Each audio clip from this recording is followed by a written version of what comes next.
Hello friends, ನಮಸ್ಕಾರ. ಎಲ್ಲರೂ ಹೇಗಿದ್ದೀರಿ? ಮಂಗಳ ಕಿಚನ್ಗೆ ಸ್ವಾಗತ. ಈ ದಿನ ನಾನು ಆಲೂಗೆಡ್ಡೆ ಕಡಲೆಬೇಳೆ ಬಳಸಿ ಸ್ವೀಟ್ ಮಾಡೋದು ತೋರಿಸ್ಕೊಡ್ತಾ ಇದ್ದೀನಿ ಫ್ರೆಂಡ್ಸ್. ಯಾವ ಥರ ಅಂತ ಹೇಗೆ ಮಾಡೋದು ಅಂತ ತೋರಿಸ್ಕೊಡ್ತೀನಿ, ಬನ್ನಿ ನೋಡಿ. ನಾನು ಮೊದಲನೇದಾಗಿ ಒಂದು 1/4 kg ಕಡಲೆಬೇಳೆ ತೊಗೊಂಡಿದ್ದೀನಿ.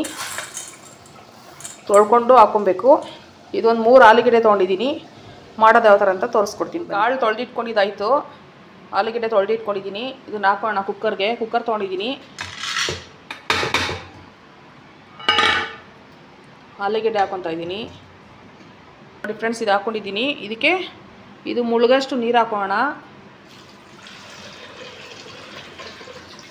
ಇದ್ದೀನಿ 5 ವಿಸಿಲ್ ಬರಬೇಕಿದು. ನಾನು ತೋರಿಸ್ಕೊಡ್ತೀನಿ ಯಾವ ಥರ ಬಂದಿದೆ ಅಂತ. ನೋಡಿ ಫ್ರೆಂಡ್ಸ್, ಇದಾಗಿದೆ ಬೇಳೆ. ನೋಡಿ ಫ್ರೆಂಡ್ಸ್, ಇದು ಚೆನ್ನಾಗಿ ಬೆಂದಿದೆ.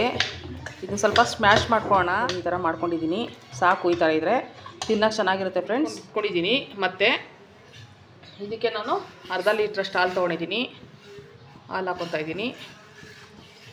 ಇದಕ್ಕೆ ನಾನು ಕವ್ವ ತೊಗೊಂಡಿದ್ದೀನಿ ಫ್ರೆಂಡ್ಸ್. ಇದು ಸಪ್ಪೆ ಕವ್ವ ತೊಗೊಂಡಿದ್ದೀನಿ. ಅದು ಹಾಕ್ಕೊತಾ ಇದ್ದೀನಿ.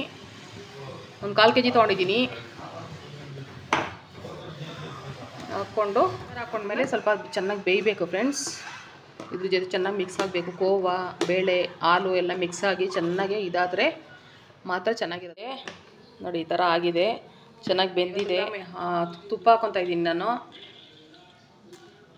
ಸಾಕು, ಒಂದು 50 ಗ್ರಾಮಷ್ಟು ತೊಗೊಂಡಿದ್ದೀನಿ ಫ್ರೆಂಡ್ಸ್ ತುಪ್ಪ. ಇದು ಚೆನ್ನಾಗಿ ಕಾಯಲಿ. ಒಂದು 6-7 ಹಾಕ್ಕೊಂಡು ಸ್ವಲ್ಪ ಫ್ರೈ ಮಾಡ್ಕೊಳ್ಳೋಣ. ಹಾಕ್ಕೊತಾ ಇದ್ದೀನಿ. ಗೋಡಂಬಿ ಹಾಕ್ಕೊತಾ ಇದ್ದೀನಿ ಫ್ರೆಂಡ್ಸ್. ಇದಕ್ಕೆ ಸ್ವಲ್ಪ ಏಲಕ್ಕಿ ಹಾಕೋಣ. ಸ್ಟವ್ ಆಫ್ ಮಾಡ್ಕೊಳ್ಳೋಣ ಫ್ರೆಂಡ್ಸ್. ಪಾಯಸಕ್ಕೆ ರೆಡಿ ಮಾಡಿ ಇಟ್ಕೊಂಡಿದ್ದೀವಲ್ಲ ಸ್ವೀಟ್ ಮಾಡಲಿಕ್ಕೆ, ಅದಕ್ಕೆ ಹಾಕ್ಕೊತಾ ಇದ್ದೀನಿ ಫ್ರೆಂಡ್ಸ್. ಸ್ವೀಟ್ ರೆಡಿ ಆಯಿತು. ಕಡಲೆಬೇಳೆ, ಕೋವಾ, ಹಾಲು ಎಲ್ಲ ಹಾಕಿ ಮಾಡಿರೋಂಥದ್ದು ಸ್ವೀಟ್ ಇದು. ಹೇಗೆ ಬಂದಿದೆ?